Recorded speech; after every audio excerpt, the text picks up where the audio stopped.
Good morning, folks. Welcome to the Cracking the Restaurant Labor Crunch Show, brought to you by Performance Food Service. Today, I got a great guest, Tony Smith, CEO and co-founder of Restaurant 365. Good morning, Tony. How are you, man? Yeah, thanks for having me, Jamie. I'm excited to get on here this morning. Yeah, it's always good to have Tony. We've had him a couple times on some shows we've done previously. You guys are involved in so much of the business, so it's going to be interesting to hear what you're seeing out there. And this show really is about the labor piece. Restaurants struggling to find staff and or keep them, and find the efficiencies in their restaurants. So you can talk about what you're seeing as a business person, what you're seeing as a customer out there when you go to restaurants. You seeing short staff, or how are you seeing people address that? What's going on where you are? Yeah, the first thing that I'm seeing in the industry is just to touch on the sales side, right? Because that helps inform what's needed on the labor side. And what we're seeing in our customers' data is that same store sales on average are up over 2019. So what you might consider a normal time. So the sales are actually there. We're in a resurgence. People have come back to restaurants. Now, that's not true for every single restaurant, but on average. And so with that being the case, then labor is really important, and even maybe needing to staff more than you have in the past. And yet that's where the labor crunch is so difficult, because these restaurants coming out into this recovery and then not being able to find enough people is doubly painful. There's dollars being left on the table there, basically. So we are seeing that. We're seeing customers that are having a difficult time hiring as many people as they like. We've seen a lot of people turn heavier towards technology to help them. We've seen people trying to get creative. We've thought about some of the causes. There's so many experts out there that opine on it. A lot of people felt like it might be the unemployment benefits, but as those expired, most of them, there wasn't a huge push for applicants coming back to the restaurant. So, we've looked at our data there. We just didn't see a big change. Other people think, maybe it was 2020, you laid people off in this industry and they just moved to other industries, and now they like those industries. Some people feel like the limited capacity on childcare in schools may be a contributing factor, because some people can't get back into the workforce at this point who want to. So lots of reasons. The jobs we've seen most impacted are the back of the house ones. So most difficult to hire for cooks and dishwashers and those kind of folks. So anyways, that's just some of what we're seeing out there. Yeah, you hit on a lot of the main reasons that you do see, and it's been a fascinating transition, because I think it used to be employers had a little bit of the leverage for sure, and folks worked in the industry kind of thinking it's part-time and willing to accept a lower pay rate. COVID happened, lots of changes everywhere. People were able to take on virtual jobs, flexible jobs, better paying jobs, and now they look back at hospitality for the most part and go, wow, why do I want to do that for that? And so you're seeing the demand for wages to increase, which is impacting margins and so forth. So it's totally different, I think, than we were 2 years ago. So restaurants need to know that, and we're trying to not that they don't know it, but hammer in that it's not going to be operate the same way. We need to do things differently in terms of attracting the right people, being efficient with them, and so forth. So you said you're in California, I believe. So, or you spend most of your time there. That obviously is a challenging market in terms of wages. I'm sure are higher than across the nation, for one thing. Anything particular to your market that you've seen? It's anecdotally, I chat with restaurants when I go there. I love restaurants. I go there all the time, multiple times a week. And so I'll chat with them here. But some of the things we're seeing, our customer base is across the states. It's in every state. So I actually get some anecdotes from everywhere. But yeah, in California, it is especially difficult. The wage is through the roof at this point. I've seen a number of groups that just shut down part of what they're offering. Like, there'll be a restaurant group say, we can't offer delivery right now or online ordering because we can't handle that load with our cooks. So we're only going to be able to serve the people who come to the restaurant. I've seen a lot of different changes like that. I just went out on Saturday, and then they closed the patio actually, because they just couldn't staff enough. So I am seeing a lot of that specifically. I've this has come up in a couple of our calls already on this show, like that frustrating feeling of an owner of having people standing at your door waiting to sit, and you can't sit them just because you don't have the staff for them. The open tables, closing a patio. It's like, man, nobody wants to do that. It's like you want people to come in. And I feel like it's 5 times as frustrating because you're coming off a time where no one was coming or no one could come. And so now they can, and they are, and you can't serve them. Oh, frustration. Super frustration. Anything you've seen or talked to people on the getting staff thing? Any creative ideas, whether it's a Facebook post or a job fair? Anything you've seen? Yeah, I mean, a few things that I've seen. I'll mix in maybe an anecdote or two here of just some thoughts that I have on that. So getting applicants, there's probably a few suggestions I have. One, you really need to optimize your job postings. We've seen people have success with that. Some of the things you can do, what do I mean by optimize? When you put a job posting out, you might want to have a really cool title, like a pizza artist. But those kind of things, a lot of times people aren't searching for a job that says, I want to be a pizza artist. And so you want to use pretty common job titles to get it out there because you'll show up in the searches a lot better. So use a common title, and then you can use the description to differentiate your job and talk about your culture, talk about some of these things. So a common title with a differentiating job description is a really good way to do it. And then I really recommend including your wage ranges. Some people don't like to put that out there, but people who are looking for a job these days expect that, and you need to put that on. Where do you post these? Right, creative spots. I mean, of course, you want to do it in the standard job boards and then definitely across social media. But you should also look at, let's say, industry trade publications. There might be people at other restaurant groups looking to make a move. They read it in the publication, they move over to you, you get an experienced person. Also industry or university job boards. Even there's minority job boards out there. There's a lot of places that you can get the word out. You want to nail your online presence. I've seen people with really weak websites and they get low response. If you have one thing that's strong on a website is a career page. Show people why they would have a career path there and a potential to make more money. That's a great thing to get onto the website to strengthen it. Another one, here's one that I saw a customer do. That was pre-screen questions. So we have an applicant tracking system that we put out, and they were using our applicant tracking system, which allows the applicants to interact with you before actually coming in for an interview.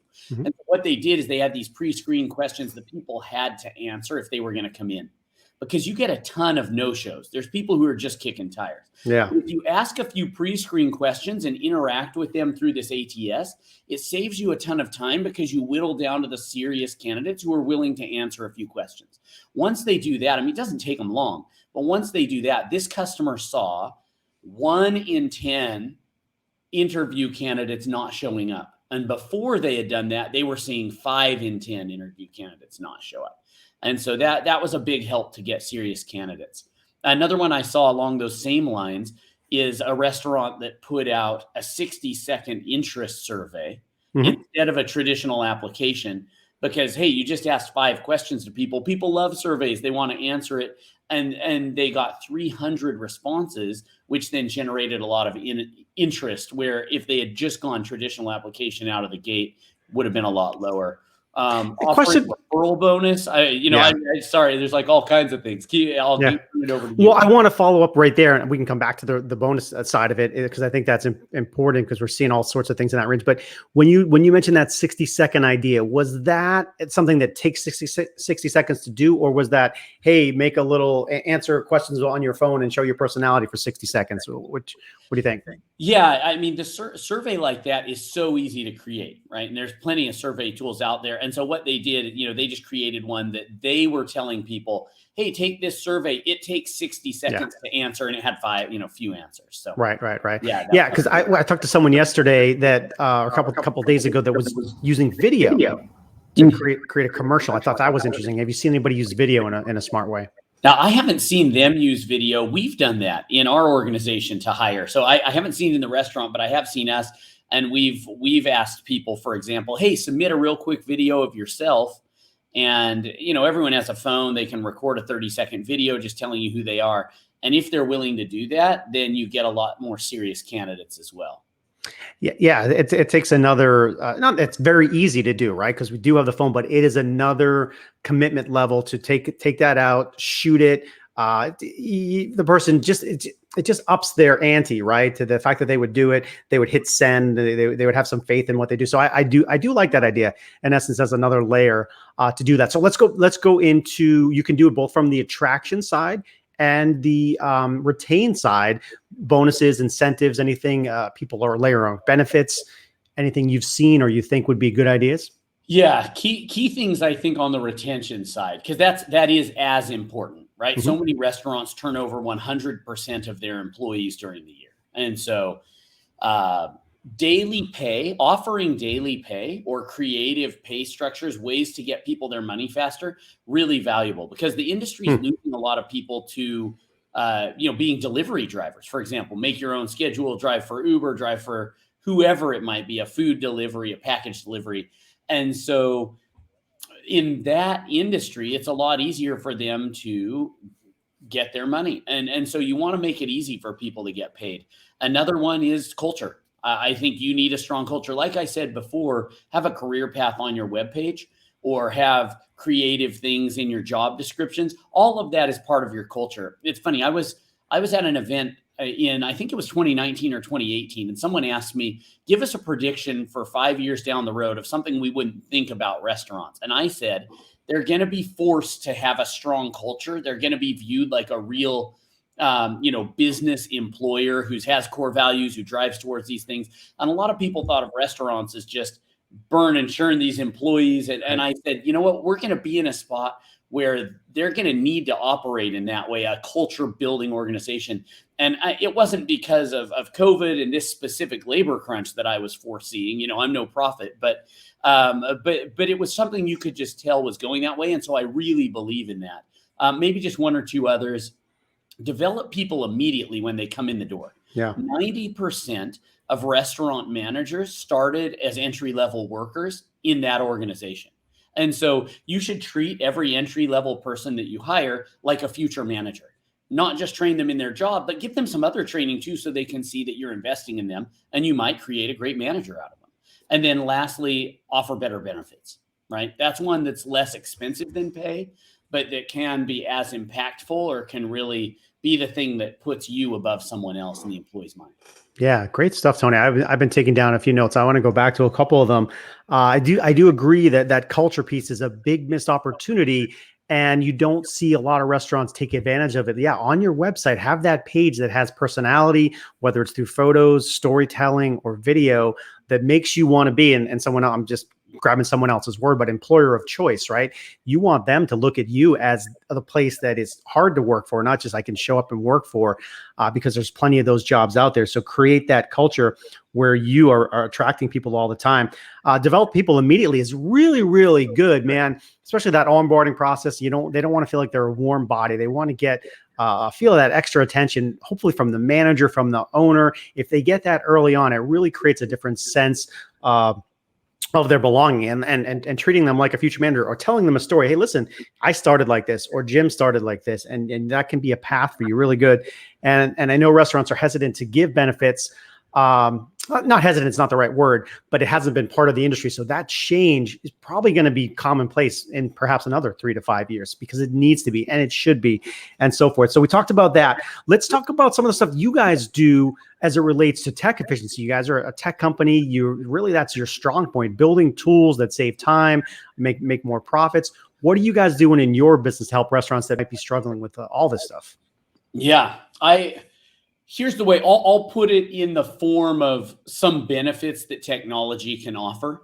And then I will say our technology offers all these benefits, right? We're not the only one, but let me talk about a few. So number one is, I think you need to establish a data-driven culture. You need to train your managers and corporate to be looking at data. That just needs to be a part of people's lives, because you have to be more efficient than you needed to be 2 years ago to be successful as a restaurant today. That's just a matter of fact. Labor is more expensive. It's harder to hire. and it's more competitive right now. And so that's just truth. So with that, you need to use dashboards to get data into managers' hands immediately. So don't send them a weekly packet of information. Don't give them monthly numbers to tell them that they missed their number. Get it to them every day or multiple times a day so that they can make decisions on that. So that's really important. What data is important? Well, one of the things that can be really helpful is an accurate sales forecast. So you want to be as smart as you can about predicting those sales, as most people know, so that you can optimize labor and keep food costs as low as possible. So looking at the labor side, you then need to use a tool that will help you with efficient scheduling. So scheduling and really if you can link your applicant tracking system I mentioned earlier is very important right now for getting the applicants in. Link that to your HR and onboarding experience so that they're going through a seamless, here's my data, I want the job, you got the job, okay, here's your onboarding, it feels seamless. Then you get into the scheduling side of it with an employee-facing mobile app so they can see and interact with their schedule connected to then payroll. So that's where they get paid. And if you can really connect that experience for them, then it's going to be a better experience for the employees and you're going to be much more efficient. As well, a scheduling tool that's recommending how many hours should be on the clock, how many people, all through that is helpful.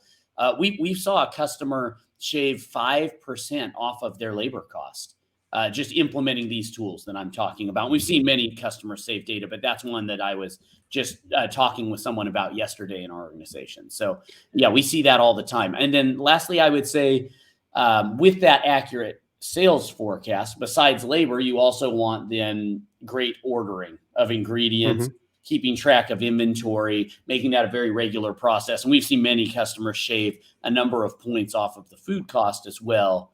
And so those are just a few of the things that you could do with technology. Yeah, I love that tech is now affordable for every single restaurant to do the things you mentioned. 5 years, maybe 5 years ago, you could do a lot of it, but 10 years ago, only the big guys could do it, and maybe that's why they were so great and so profitable. But now every operator has the chance to use tools like yours and others to really streamline stuff and grab 5% here or 3% or 2%, and those percentage points are going to make a big difference. So you're probably still, I'll give you 2 seconds, maybe 60 seconds to not rant or rave about it, but people have been resistant to the data piece in restaurants. What do you say when someone says, I'm still fine. I'm still going to use my paper and pencil. Like, when you guys encounter that, what do you say? Well, my thought is if that's where your head is at and you can survive like that, then more power to you. Great, go and do that if that's what's meaningful. But just know that you are leaving dollars on the table that could be coming to you. There's plenty of savings. There's plenty of advancements you could do with this technology. So you might get by one way, but hey, if you're happy and let's say you're turning a 5% margin, well, I think with technology, it could easily be 10. So that's my take. And I love what you mentioned about the big companies used to be the only ones that could have this level of tools. And now it's available to everyone. If you look at our customer base, we've got 30,000+ locations. And so if you thought of us as a restaurant group, right, we'd be one of the biggest restaurant chains in the world, right? And so you think about the technology that we're bringing, and as a collective, we are one of the big guys in terms of restaurant chains, if you think about location count. And so because of that, any group that this is available should think I can have the technology that a major chain can have, and they will have no benefit over me. Because I guess that would just be my final thought on someone who's resistant to the tech is besides just leaving a few dollars on the table, other groups out there are employing it, and especially the big groups. And unfortunately, you may be in danger of them eating your lunch at some point. Yeah. Instead of your customers doing it. Yeah, lunch, dinner, breakfast, etc. Yeah. Hey, Tony, you're a book guy, a quote guy, so I'm going to put you on the spot.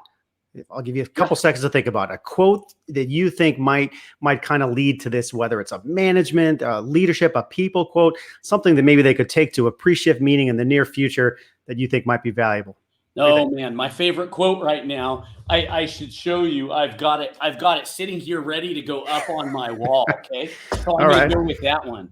And that is from A League of Their Own, when the star softball player or baseball player is about to quit. and she tells him it just got too hard. And Oh, yeah. he says, it's supposed to be hard. If it wasn't hard, everyone would do it. The hard is what makes it great. Yeah. So running a restaurant right now is hard. Maybe some employees are running away from the industry because it's hard, but the hard is what makes it great. And if it wasn't, everyone would do it. So I applaud all of you restaurateurs out here who are braving it, because not everyone can do it. So stick with it and you will be successful. Yeah. Wow. That was timely. Good one. Good one to pull out. He's literally throwing it up on his wall. And I'll echo that. I mean, good. That's a good movie. And my we're a big softball family here. My daughter's been playing for years, and so I take that aspect of it. And they do stuff. And softball is a sport of failure, right? It literally, like, if you 1 out of 3 times you do well, you're in the Hall of Fame. So a lot of failure. And so you would tell the kids all the time, like, it's supposed to be hard. If it was easy, like, everybody would be doing it. So 100% appreciate that. So for Jaime Oikle from runningrestaurants.com, I want to thank Tony Smith, founder of Restaurant 365, for being with us. I also want to thank our diamond sponsor, Performance Food Service, for helping us put this program out there. Tony, thanks so much, man. Yeah, such a pleasure. We'll catch you soon.